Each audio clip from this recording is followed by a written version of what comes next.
Hello, everyone. This is What Your Pastor Didn't Tell You. Today, I'm on with Dr. Paul Overland. We're going to be talking about the Proverbs passages and how it has really interesting similarities with Egyptian texts, whether it's copying or is it just sharing or what's going on here with these weird texts here.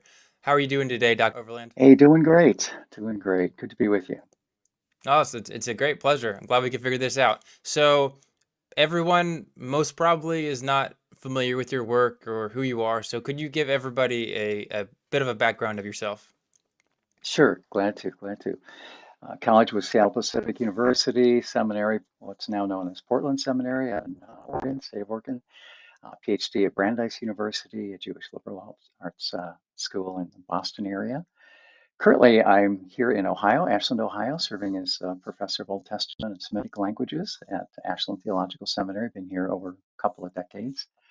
Spent some time in the Far East, grew up over there, in fact. Oh, Areas of interest, Proverbs, it's a delight to have you asking these questions about a book that it's been my deepest dive as far as my Old Testament work. Another area, something of a teaching hobby, I guess you'd say, is the Hebrew language, biblical Hebrew, and looking for ways to teach it on modern language rails, which is a lot more fun to teach, and it looks like students are having more fun learning it, and hopefully they'll use it longer. very great. Awesome stuff. Okay. So would you mind giving us a summary of the passage we're talking about today in Proverbs? That'd be Proverbs 22:17 to 24:22. Yeah, you bet. Scholars have isolated this 2217 to 2422 because of its connections with some Egyptian material, some similarities. So, what's going on in the biblical material here, I need to get a wider angle view for just a bit, if you can bear with me. So, within Proverbs, we've got several author statements, right? Right out of the gate. Okay. Chapter 1, verse 1, Proverbs of Solomon, son of David. Chapter 10, verse 1. These are also the Proverbs of Solomon. I'm paraphrasing, I don't have the wording right before me. When we get to chapter 25, verse 1, we have a notice that says, these are Solomon's sayings, but King Hezekiah's editors kind of worked it over. Chapter 30, Agur, a fellow who is a wise person, not otherwise known in biblical material. In fact, it looks like he's from a different region, but he subscribes to the theology of Israel. He is credited with uh, chapter 30. And then in chapter 31, we have King Lemuel's mother. So I mentioned those authorial notes to say I'm impressed in my study of Proverbs that these are not just incidental. But as we look at the material within those fence posts, 1 to 9, 10 to 24, 25 to 29, and then 30 and 31 together, we have different content being delivered. So I'll try and keep this brief, but it'll help us know what's going on in the 22 to 24 material. So in 1 to 9, a lot of energy is being spent by the sage. When I use the word sage, I'm thinking Solomon and any others that are working with him, like Agur or King Lemuel's mother, and so forth, to transmit the wisdom, Hebrew wisdom. The sage there is spending a lot of energy, like an advertisement, trying to get a young person to want to acquire wisdom. When we get to chapter 10, less energy is spent advertising for wisdom, and there's more actual delivery of content. And when you look at the kind of lessons that he's teaching, it seems like it's for an apprentice sage, for someone that's Hmm. just learning things. Things change when we get to 25. However, 25, 6, 7, 8, and 9 are very much for leadership, whether it's a bureaucrat, someone helping out in the royal court, or whether it's someone who's being groomed, like a crown prince or someone like that, being groomed for royalty. So it could be described there as for the journeyman sage instead of the apprentice. When you get to the Hmm. last two chapters, 30 and 31, concluding advice for both commoner, Agor's material is like going back to the beginning almost, some of the initial lessons. But there's also material for a king, King Lemuel's mother, speaking to him as the crown prince. So this is how it flows together, I think, in these four divisions. The target material that you're asking about, 20 through 24, then comes right at the end of the second division, 10 to 24. It's wrapping Hmm. that up. So as we look at the content, I find that it's strategic in that regard. I should Huh. add this because I'm going to suggest in a moment that we're working with a major part of a poem there. My hunch is, my conclusion, I had the privilege of publishing a commentary with the Apollo series, just came out a year ago. What I think we've got here are not disconnected sayings, but actually poems, even in the 10 through 29 zone. We know we've got poems in 1 through 9. That's pretty clear. But I think we've got them. They're more subtly presented. So when we come to the 22 to 24, we have dropped into the last poem or lecture of that 10 to 24 material. At this point, then, he's drawing to a close teachings that began in chapter 10, as if to an apprentice. As far as general content, the poem that we're talking about pictures pupils that are standing on the brink of beginning a career as a sage. And that contrasts what we talked about in chapter 25 to 29, which seems to envision pupils that are already employed as either royalty or counselors in a royal court. And we could draw out a few verses if you're curious, like what is it that makes us think that this person in 22 to 24 is kind of on the verge. I'll just give you one example. Uh, 22, 20, verse 22 to 25, it looks like they're anticipating elevated status. It looks like they're going to be onlookers that say, hey, you've got new wealth. I'm envious of you because you've got a new position, new employment. These are the kind of things that you would say to someone about to graduate. So that seems to be Hmm. the sort of caution that the sage is bringing. You might almost think of it like, what do we call it? A commencement address as they're about to graduate. Say, okay, a major content piece then is character. In other words, as you're about to break out of this period of training I've been had you in since chapter 10, make sure that you don't forget to reinforce character, your own personal character and the boundaries. So there's caution against trespassing boundaries. Sometimes it's literal, talks about don't go into the field of a widow or an orphan or this kind of thing. But I think he's also speaking about character boundaries. All right, so that's the general notion. Now just to zero in then on this 22:17 to 24, and I'm going to bump it out to the end of the chapter, 24:35. This is a lecture, as far as I can see, that divides into four sections. There's an introduction, 17 to 21 of chapter 22, where he says, I'm going to be talking to learners and I'm also going to be talking to teachers. And it's an exhortation to embrace wisdom. Then in 22:22, stretching to 23:11, he turns to the first of those two groups, wisdom learners. And here's where we find the content, the cautions to counteract against the allure of shifting boundaries. We come to 23:12, stretching through 24:22, which was the end of the material you were asking particularly about. This is Hmm. addressing not so much the wisdom learner, but the wisdom teacher. After all, Hmm. these sages that Solomon, the wise person, is cultivating, there's a sense of he's training them to take over his job, in a sense, to come up to that level. So, wisdom teachers.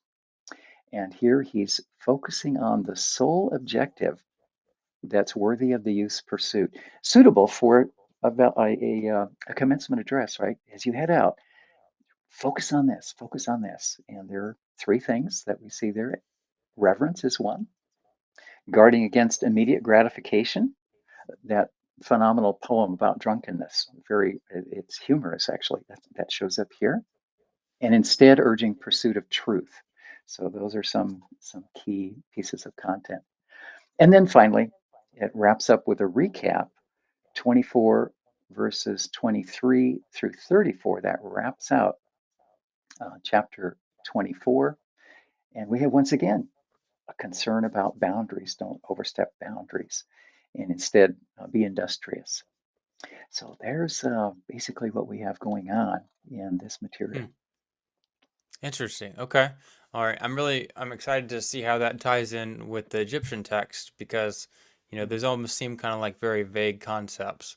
Um, so let's talk about the wisdom of Amenemope. Am I pronouncing that right? Amenemope. Yeah, Amenemope. Amenemope. All We right. yeah, we Okay. pronounce that last E. Sometimes you'll see it written P-E-T even, but Oh, interesting. Amenemope. Okay, yeah. So let's have most people are familiar with the book of Proverbs generally, so we don't need as much of a background for that. Although that Mhm. really appreciate the summary. With this one, nobody knows anything about that except for Right. your Bible scholar out there. So can you give us Yeah. just a little bit of background information for that? Where did we find it? Where was it located? When was it written? Who was it written by? All that kind of stuff. Sure enough. Sure enough. So, as far as authorship goes, it's known as the Instruction of Amenemope. It's a collection of Egyptian wisdom sayings. The author, an official in the Egyptian bureaucracy. Now, in the Nile culture, it's rich with wisdom writings. The Babylonian Hmm. culture also, but Nile culture just a little bit stronger in that regard. A lot of those were written by kings. So you'll have Pharaoh so and so writing, oftentimes writing counsel for his son, so the crown prince or something like that. In this case, it's not a king, so it's a bureaucrat. The early lines give us some of his responsibilities. He has responsibility over land and some others. I could look those up. I've got access to a copy here if we want to. His name, Amenemope, he's the son of Connacht, and he is addressing these teachings to his son. As far as the date of composition, we have a fragment. It's about a 6 by 6 inch ostracon, and that's a piece of pottery. It was broken uh, and it was used uh, back when paper was hadn't been invented yet. They would hang on to anything flat and use it for practice writing. And so we have a few lines of Amenemope that were written on a 6 by 6 inch piece of pottery. It was from some kind of a pitcher. I would suppose it's got a handle on it and it's a little bit spherical. I actually had the privilege of a study leave in Egypt and went to the Cairo Museum, was able to take a look at it. This piece actually, people might be interested, it comes from the Valley of the Kings. Howard Carter, one of his excavations as he was trying to find King Tutankhamun's grave, he dug up a lot of other things. And lo and behold, this little potsherd made its way to the Egyptian Museum. That's the Huh. earliest one. So Yeah. what do we date that piece to? What we do is paleography is the study of writing styles in order to establish date. And by paleography, it looks like that ostracon would date to the general realm of Ramses IV. That's 1153 to Hmm. 1147. Uh, at this point, it's already what we call a schoolboy text. That is to say, teachers were assigning it to their pupils to copy, to practice copy. Well, that means it was first composed sometime. It's hard to know how much prior to that for it to get currency or become a popular copying text, and that's Yeah. frankly what's going on in this little potsherd. Imagine somebody in the Valley of the Kings, maybe he's on lunch break, and he says, "Hey, I need to work on this," so he copies it out. So origin of that maybe 1200 BC, maybe 1250 BC. Textual evidence. So the next question we want to address is, what's our evidence for this document? As I said, we've only got a 6 by 6 inch that dates to that period, but we've got a remarkably long papyrus called the Budge Papyrus. And let's see if we can display that. Great. Okay. So the Budge Papyrus, uh, it's in the British Museum. It's It's acquisition number 10474, if anybody wants to look it up. British Museum 10474. It likely dates to what's known as Egypt's third intermediate period, and that would put it around 1077 to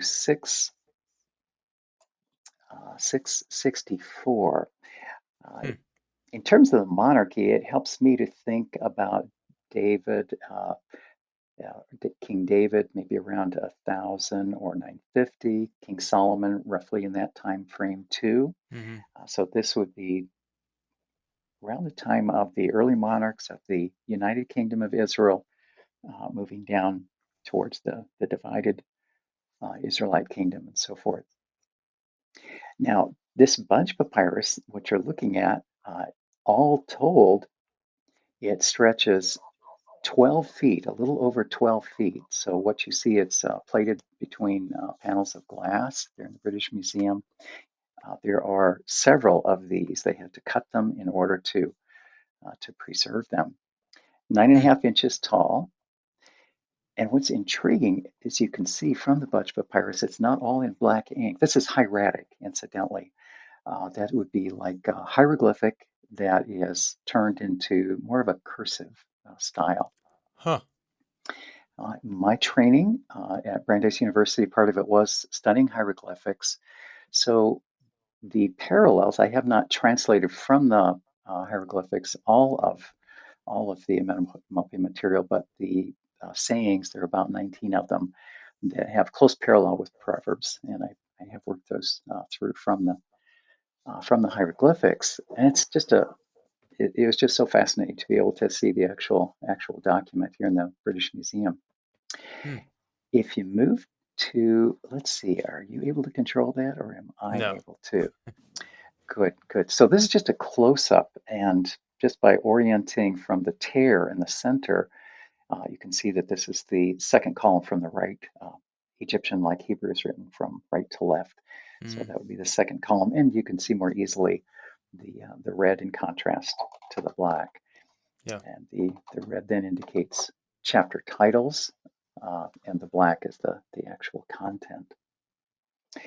So as far as content goes, what was the Amenemope concerned to share with his son? It starts off with two and a half of those columns of a preface that describe the author and the purpose and the fact that he's writing to his son. And then after the preface, we have the first numbered chapter. It's introductory in sort. And then the instruction proper extends from chapters 2 through 29. Then there's a 30th chapter that acts as an epilogue. Most of the sayings, as I've indicated, are in black ink, but those chapter headings are in red. And this is significant because the chapters are actually theme related. They spin around a given topic. For example, Hmm. if you're to open a Amenemope chapter 3, and it's really important to say that we're not talking about column. What you see displayed before you on the left, 4 columns, right, of that first cut panel. Hmm. But it's important to notice or to pay attention to the Amenemope content based on chapter. Some scholars have not done that in the past. They've just said, okay, I'm at this column, I'm at this line in this column, and they've overlooked the fact that these chapters are theme related. Well, that's going to have a lot of bearing when we watch what are some of the parallels in Proverbs, because we're going to Hmm. find some that come from the beginning of an Amenemope chapter, and then they telescope to the end of a chapter. Gives you the sense that if it's true that the Egyptian, inspired Egyptian sage was looking at the Amenemope material, he was reading it like it was read. He wasn't just reading it as loose pieces, but as connected chapters. Huh. So let's see, did we say that chapter 3 deals with exercising forethought in speech? So, engage mind before you open your mouth. That's the passion or the concern of chapter 3. Here's 2 more. Chapter 4, concern about the hot-tempered man, so anger over against the tranquil. And there's just often in Egyptian wisdom literature encouragement that people should be unflappable, right, and control their anger. Not a bad idea. Chapter Hmm. 6, finally, then talks about respecting land boundaries. Does that remind you of something we talked about in Proverbs? Main concern from this section of Proverbs is don't trespass boundaries, either literal farming boundaries or boundaries of what would be an upright character. Amenemope is concerned about that too. So Hmm. hopefully that gives you a snapshot. And if there's any part of that you want to push a little further, dig deeper, let me know. Yeah, sure. So the big thing is, yeah, the parallels. And so just for clarity, um, you said that the writer of Proverbs here is Egyptian.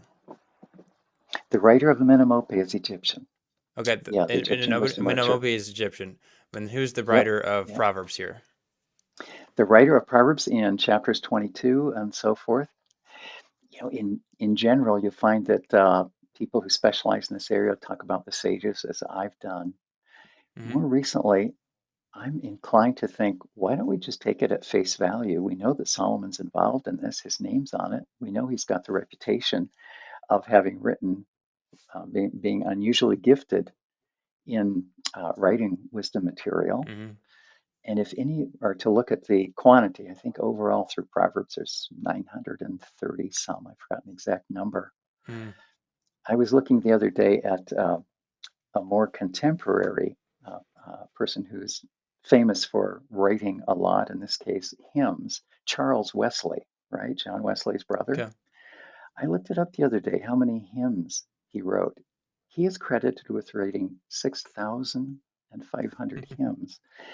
So I get to thinking, well, if Charles Wesley can write 6,500 hymns with all their multiple verses, it shouldn't be too big of a stretch for someone to write 900 or so Hmm. sayings. Interesting. And so I think we might as well just say, look, they're attributed to Solomon, and I haven't been back there at that time frame to discover otherwise. So in answer Hmm. to your question, I think we ought to just say until we find out otherwise, Yeah. let's credit Solomon with those that are assigned to him. But when we get to Agur, Hmm. we know that's someone else. There's a little statement at what's it, chapter 24. It's right after the close of the ones you called attention to. So it should probably be 24, 23. It says, these also are sayings of the wise. So Hmm. maybe Solomon didn't write those. Interesting. Okay.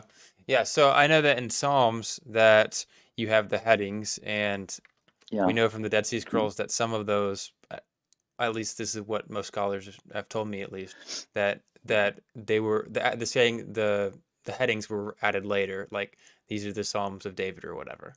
Um, so mm, we don't have anything mhm. like that in Solomon or in Proverbs here, uh, or do we? I'm not aware of any Hebrew copy that would leave out chapter 1, verse 1, which is an authorial statement, or chapter 10, verse 1, or 25, 1. I'm Interesting. not aware Okay. of any copies that would leave that out. Gotcha. And just for out of curiosity, because I'm interested to hear what you'll say, but I mean, of course, you know that specifically the Dead Sea Scrolls and all the Second Temple texts, they love to write text saying, "Hey, this is written by this person," even though it was clearly not written. It was written way later. You know, we even have Mm, one text where it says it was written by God, directly by mhm, God. So, in this case, for like Solomon, like sure, it could say that, but do you think that like that just alone, that it says it was written by Solomon, we should just go with it until we have good reason to say otherwise? Or is it just you don't mm. have any good reason to doubt it? Or what are you thinking there? Yeah, we're a long ways from when these things were put together. Sure. And so we're kind of like armchair detectives, aren't we? We're trying to say, let's, what's most likely? Yeah. What's most likely? So you come up with a document that purports from internal evidence from the statement there in the various authorial Hmm. chapters or statements that say, hey, Solomon, we, we're crediting Solomon with this. And you mentioned the superscriptions in various psalms, one of which Yep. is attributed to Moses, I think some to some Yeah. psalms.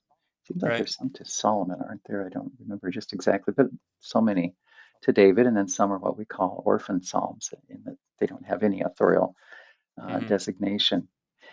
It's interesting to me that those have never earned the status of being one of the verses. They're just kind of in there, as opposed to in the Proverbs material. Boy, it's just part of part of the sayings, these Hmm. authorial ones. So I'm inclined to say, until we know better, uh, let's go ahead and credit these to Solomon, uh, and then we can move on into the actual content, which really should be our primary interest point. Yeah. Yeah, and interesting I found with this argument with the Psalms is that a lot of, some hypothetical arguments is that Hmm. like it was accredited to David because this might have been something that he would be thinking about even though he didn't actually think about that, Right. or the person writing it was thinking, "Hey, how was David thinking back then? I'm going to write what I think David would think back then." So Hmm. even then, it might even be helpful to think about Solomon writing it, even if he didn't even write it, just hypothetically speaking, right? You know, we can spin out all the hypotheses we want. It won't cost us anything. I guess the question is, what is more likely? Sure. Yeah. Yeah. Yeah. Yeah. Well, I appreciate you going in more detail about that. So, Hmm. specifically, like the similarities of the text, the Egyptian text and Proverbs here. Um, Could you just quickly go over the similarities, without making it too incredibly boring here? Okay, I'm gonna we'll later. try. I'll put some. I'll put them on the screen just so people can see them. You don't have to read through all Okay, of them, but maybe a couple, okay, just your favorite ones, I guess. And then, sure. and of course, there's 17 sayings. It looks like that are in parallel. So that's really interesting. It seems like almost like that couldn't be a coincidence, maybe, but maybe you can talk about that too. Sure, sure. Yeah, it it seems to me that there are 17 sayings within Proverbs that are noticeably similar to what we find in Amenemope. And when we say similar, not simply in topic, but in some of the actual wording, some of it's rather precise. Okay.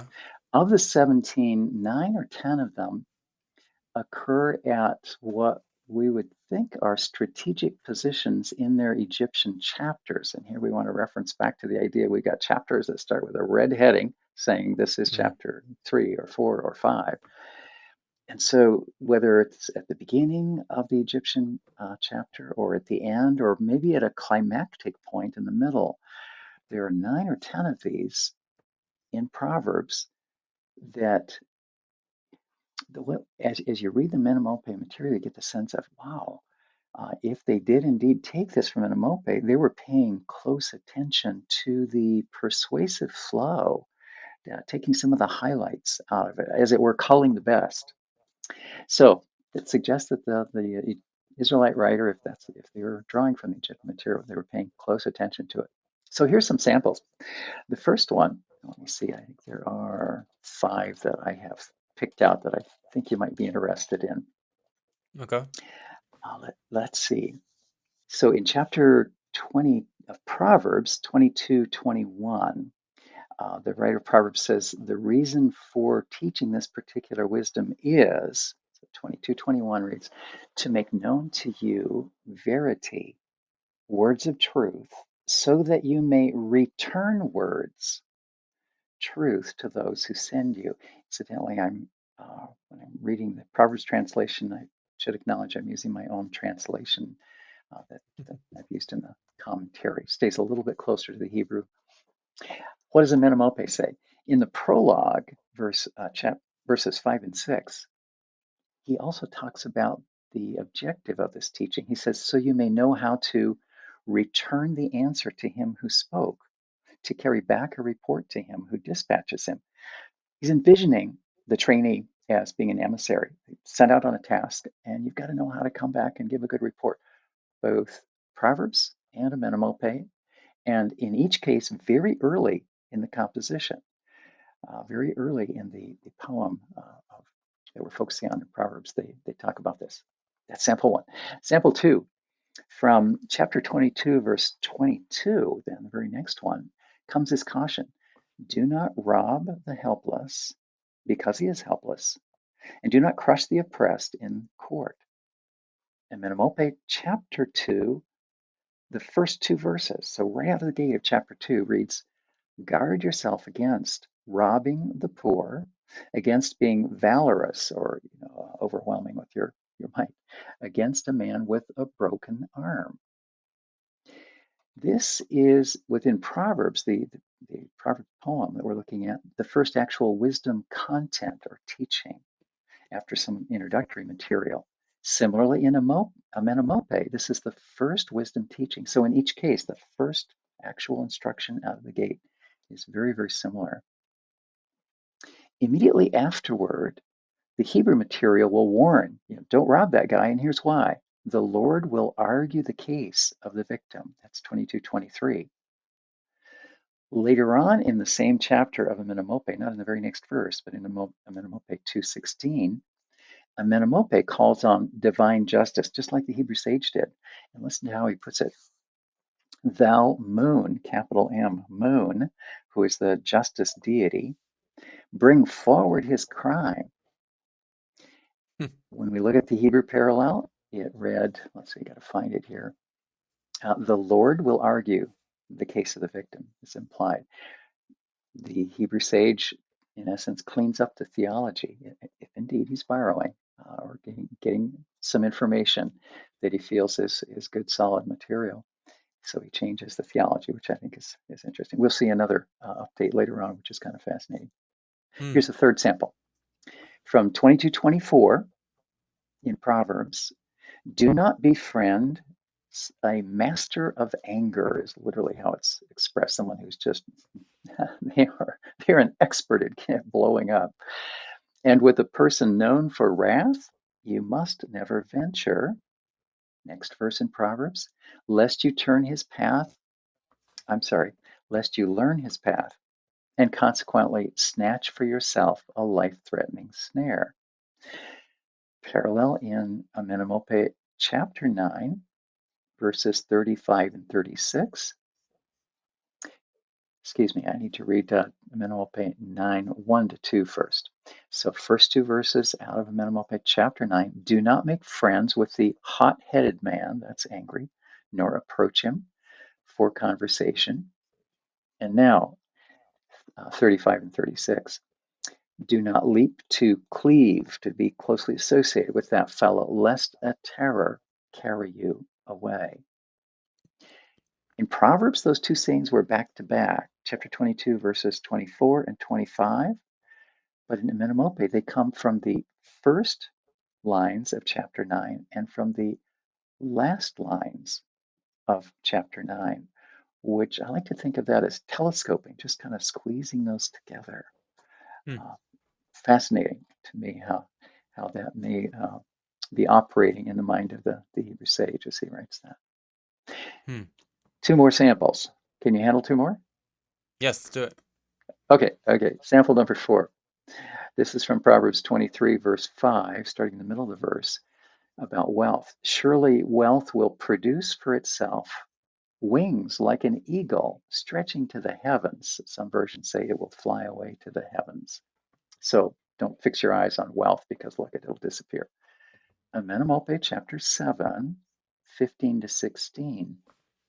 Riches have made themselves wings like geese. They have flown heavenward.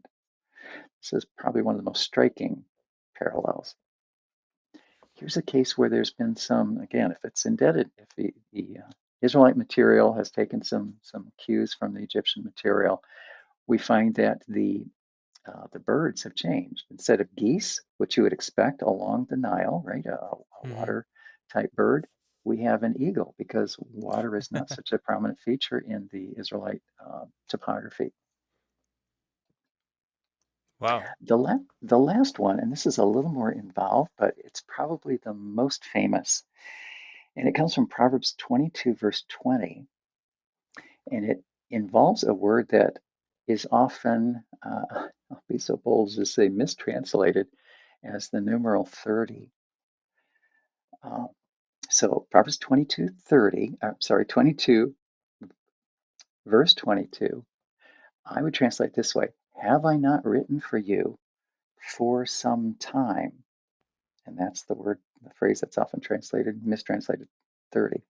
Have I not written to you for some time concerning counsels and knowledge? So here the teacher is reflecting on I believe, training that's come up to this point.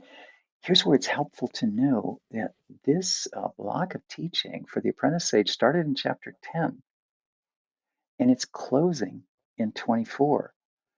This is the professor. This is kind of like week 15 in the semester, right?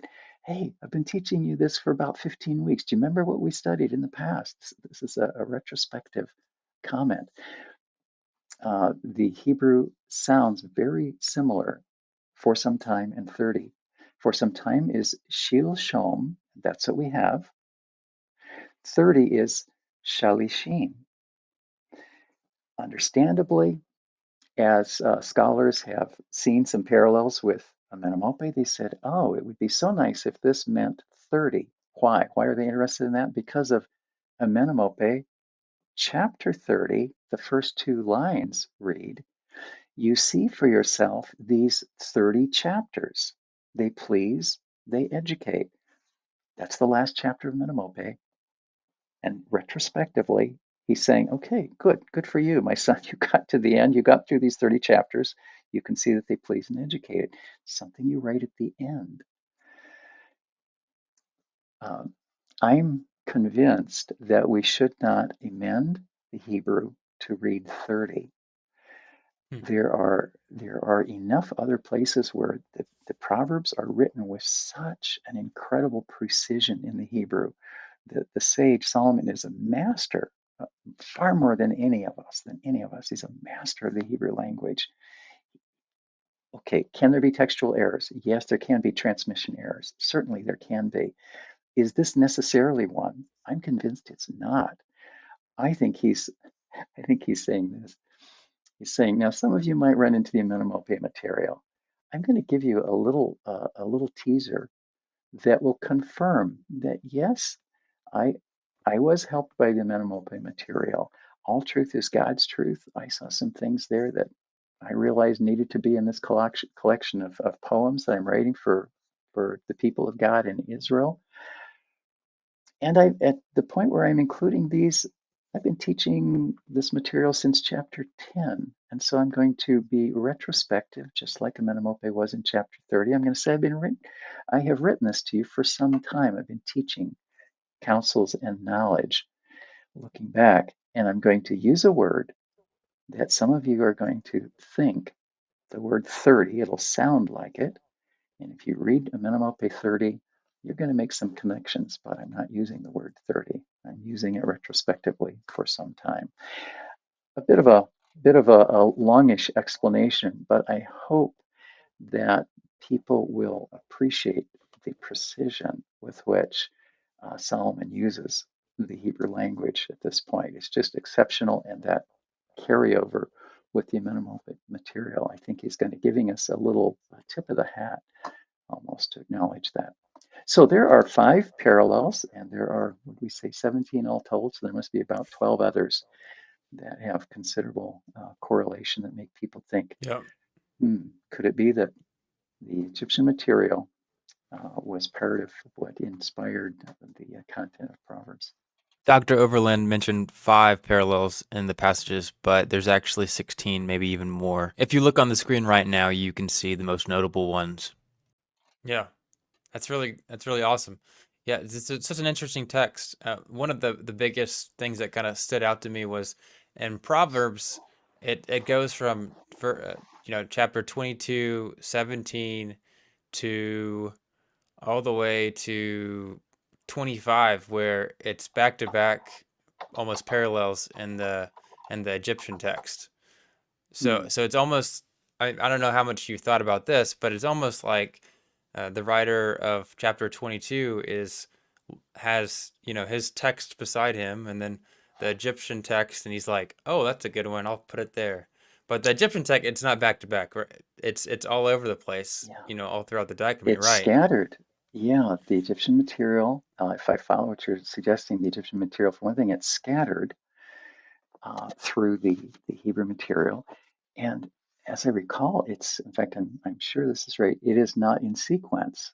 In other words, Yeah. he doesn't first borrow from Amenemope 1 and then 3 and then 7 and 9 and finally end up with 30. As we've seen, this allusion with a slightly different word to 30, right? Recently is the Hebrew, uh, would remind us of chapter 30, but it's showing up very early in the Proverbs collection.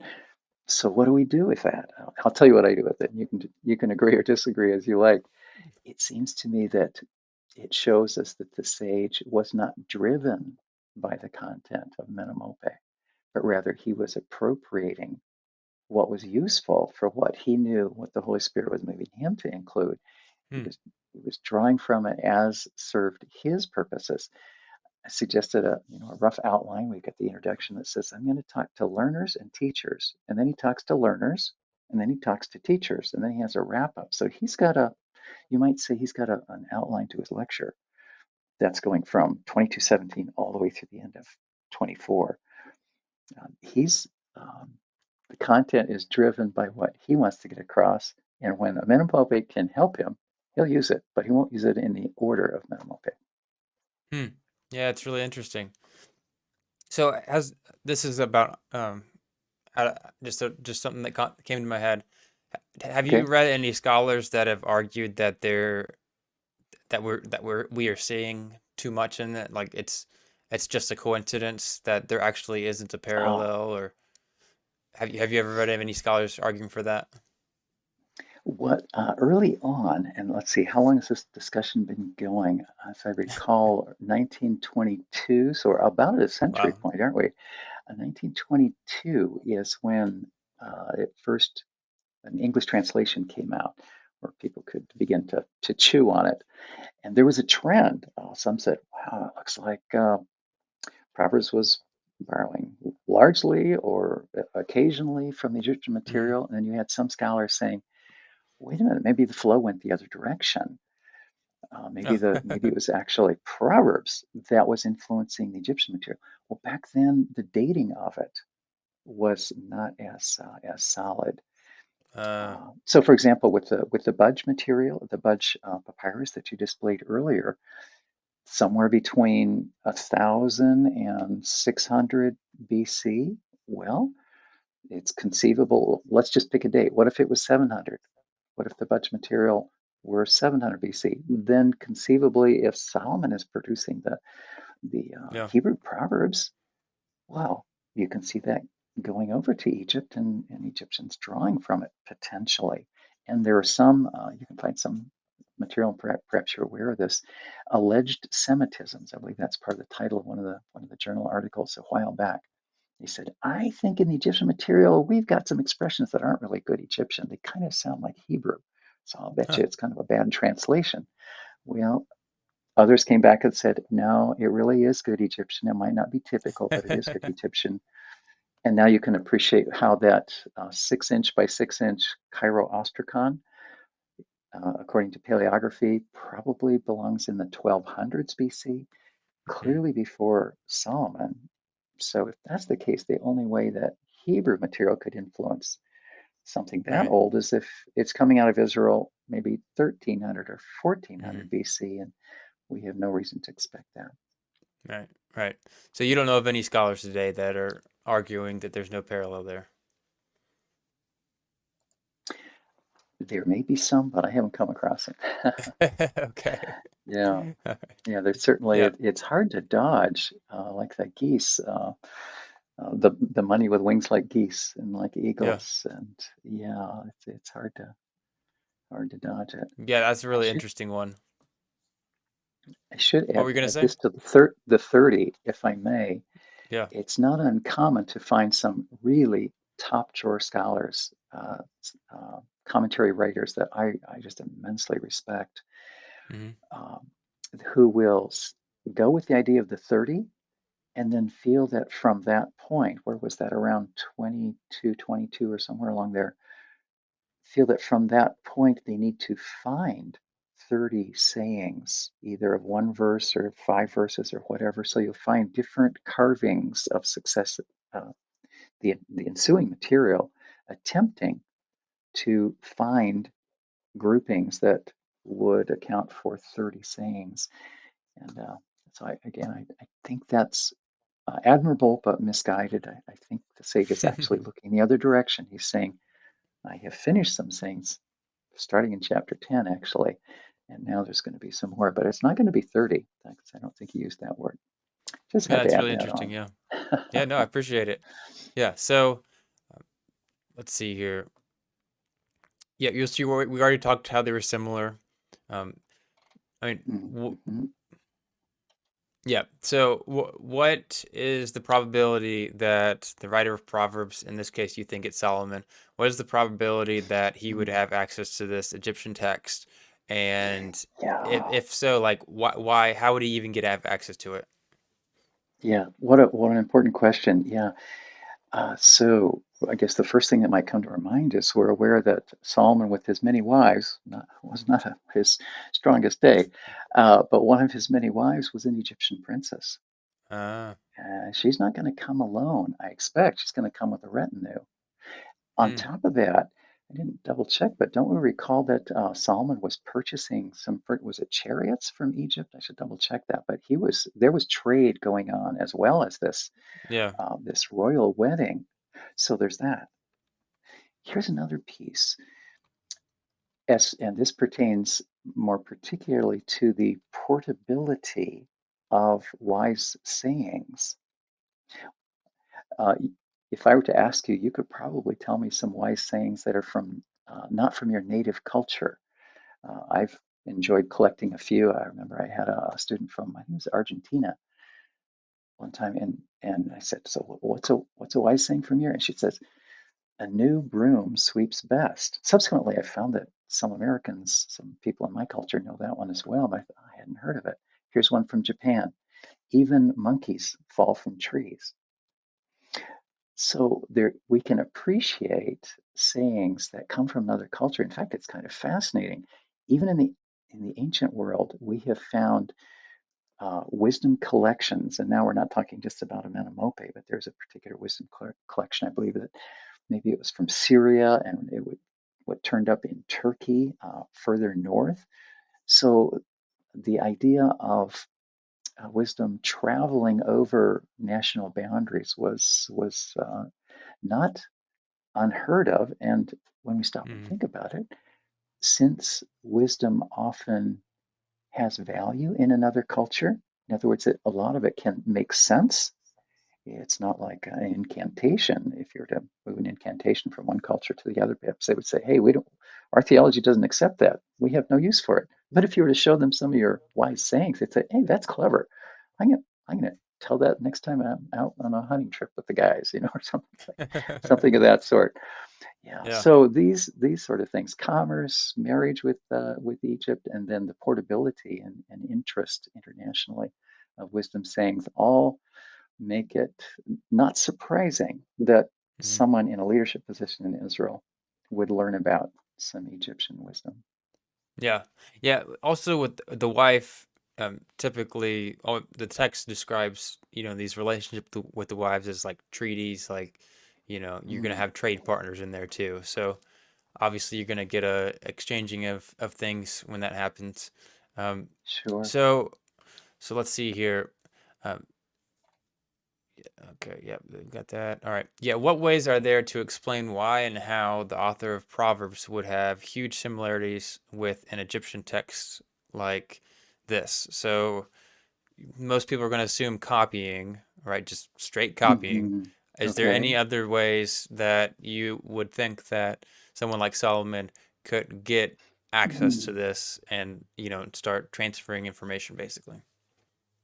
Yeah. So if you're asking how could it be so precise, like some of these, like the wealth spreading wings, is that what you're asking? Why Hmm. why could some of it be so close? If that's the nature of the question,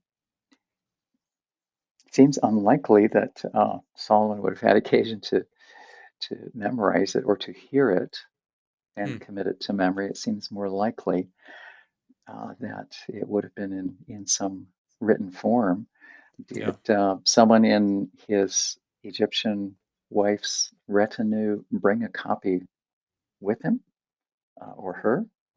Bring that along. Perhaps that's the case. We know we have the account in Scripture of the Queen of Sheba hearing about how wise Solomon is and making a trip, right? And then didn't she give him some gifts and said, "I'm just so amazed by your wisdom. I'm going to invent one," right? But perhaps parallel to that, perhaps there was someone in Egypt. This is strictly imaginary, right? Perhaps there was Yeah. someone in Egypt who, like the Queen of Sheba, said, "Man, you're really wise. I'll bet you might be interested in this collection, Hmm. which is a couple hundred years old that we've had in the Nile culture. And with my best regards, maybe they autographed it." Yeah. I, Yeah, that's good. hard to know, but perhaps perhaps something like that happened. Yeah. Yeah. Any thoughts on if it could have originated from one single source? So, I don't know, maybe the Egyptian text was changed a little bit by someone else, and then Solomon saw that Ah, text. Any thoughts on well, that one, that if that's possible? is, if I recall, one of the theories was that there was a common source that both the Egyptian material and the Hebrew material derived from, rather than a direct borrowing or influence or access or whatever Hmm. from the Hebrew writer going straight to Amenemope. That's a possibility too. Yeah, I Mm. suppose we should entertain any of those. Mm. Uh, Again, we're so far from it that Right. it's difficult to be sure, but we can hypothesize. Yeah.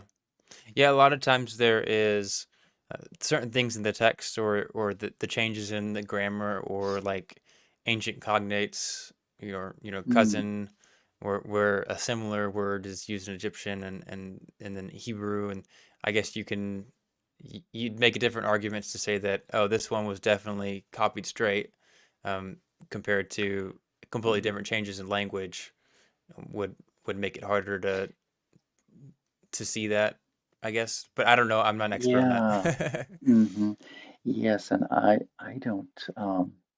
My knowledge of the particular wording in the Hebrew or the Egyptian is not close enough that beyond what we shared right here, I can't go to that level and say, okay, Hmm. this is so unique that it proves beyond most shadow of doubt that they had access to it. It just seems most likely.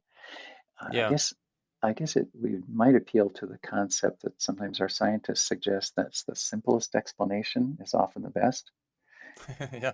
So if we move to postulate that there was a source, shall we call it Q?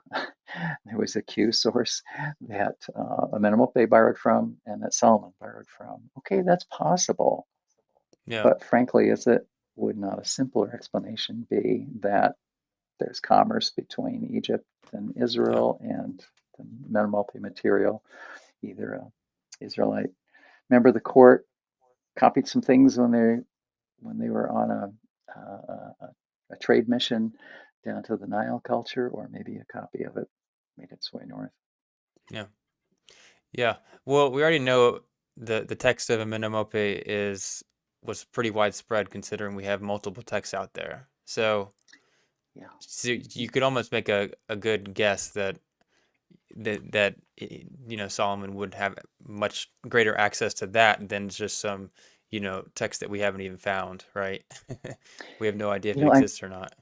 yeah, I didn't think to point that out, so I'm glad you did.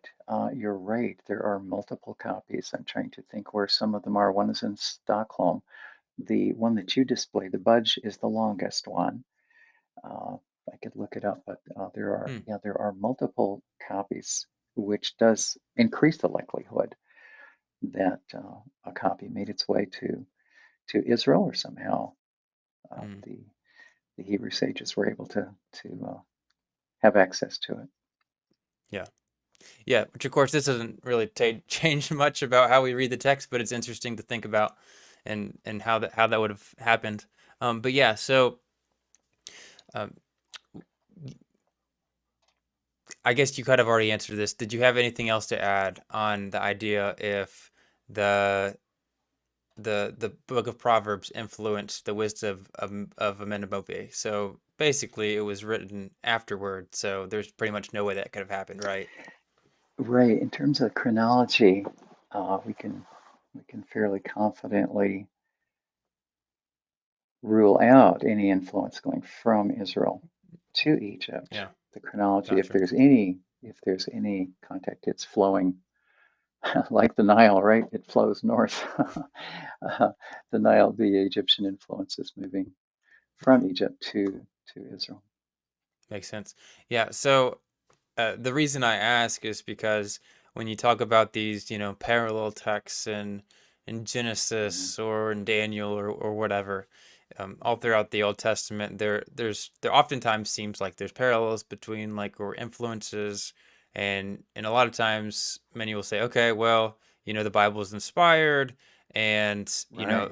God would never copy from these pagan people, these evil, Mhm. non-Christian sources kind of thing.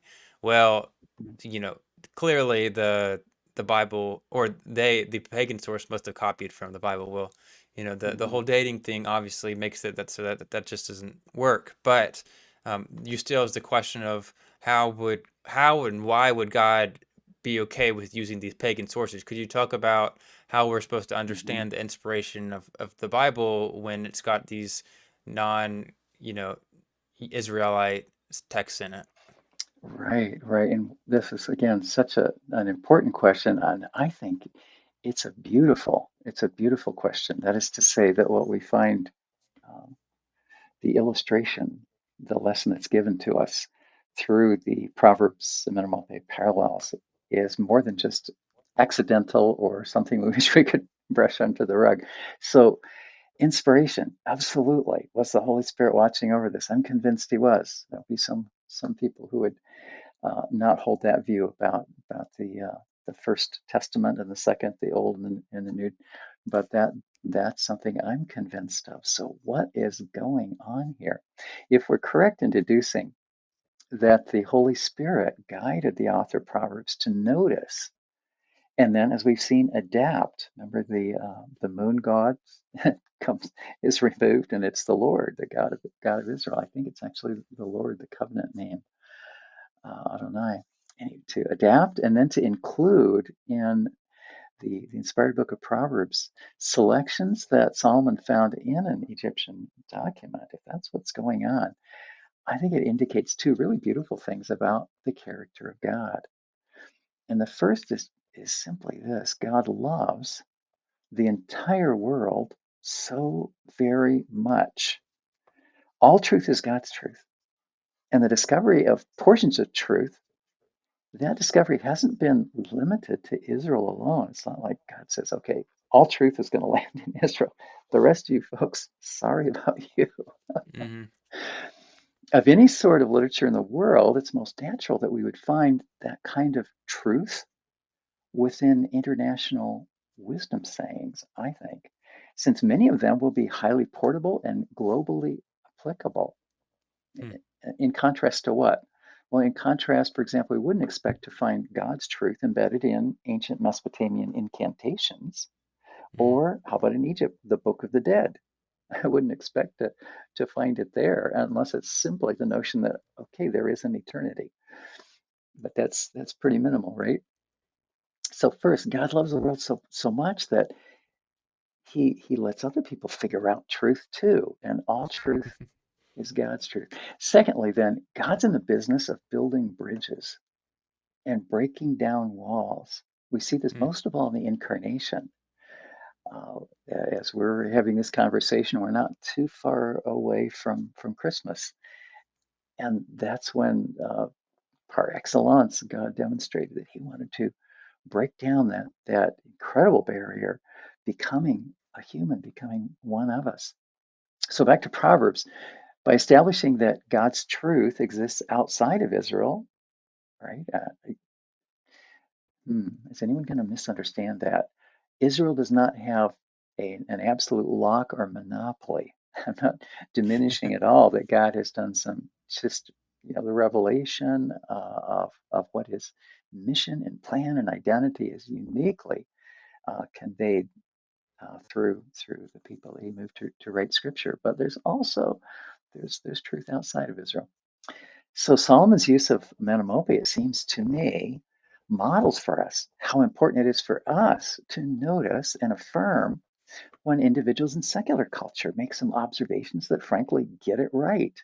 Maybe it's something about the importance of the nuclear family, or maybe it's something about business ethics. Say, yeah, that's right.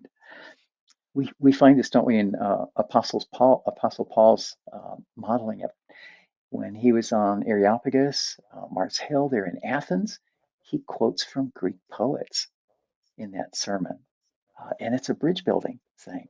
So God's love for the entire world and the importance of bridge building, reaching out and being able to affirm truth when we see it in Friends or in the Atlantic Monthly, or a past master of this, I think, was Tim Keller. I don't know if you're familiar with some of his sermons, but he just bent over backwards to say, notice what people in secular culture are saying that's right, or sometimes it clearly would be things that they're saying that are mixed up, but things that are right. He can affirm truth there and then say, look, and that's substantiated in the Scripture, and look what where God wants to take that much farther than they could have imagined. In Hmm. addition, awareness that the Israelite sages evidently made use of a Amenemope, and especially that they paid attention to that chapter structure within the Egyptian document. This also, I think, encourages us to raise our expectations concerning the Israelite capacity to also compose long and complex wisdom poems, even in Proverbs 10 to 29, which we usually regard as just a bucket of pearls, disconnected. I think instead of a bucket of pearls, I think we've got necklaces that are strung through there. And when we read it, in a sense, the way Amenemope was composed, say, well, what if the Israelite sages were composing similarly? Then we have a much richer message coming up out of that material. Interesting. That sounds like a time for another episode. Well, you could probably talk about that all day. It is rich. I could give you one 30-second example that Okay, goes sure. that direction. For many Let's do it. people, Proverbs 3:5 is a favorite. Trust in the Lord with all your heart. That be a familiar Yeah. passage to you, probably. All right, so that's a favorite, right? That's been a favorite of mine for a long time, Proverbs 3:5. As we watch the flow of what's going on up to that point, Proverbs chapter 1 and chapter 2 are basically advertisements for wisdom, saying, come on, you ought to be interested. You ought to be. And if within chapter 1 or chapter 2, you're to say, "Yeah, okay, so what is the wisdom that I should be following?"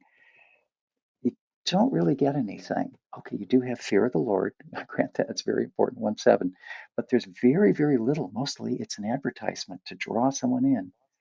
The first actual teaching that Solomon passes across the podium, as it were, is that favorite verse of many people, 3:5. That's the first one.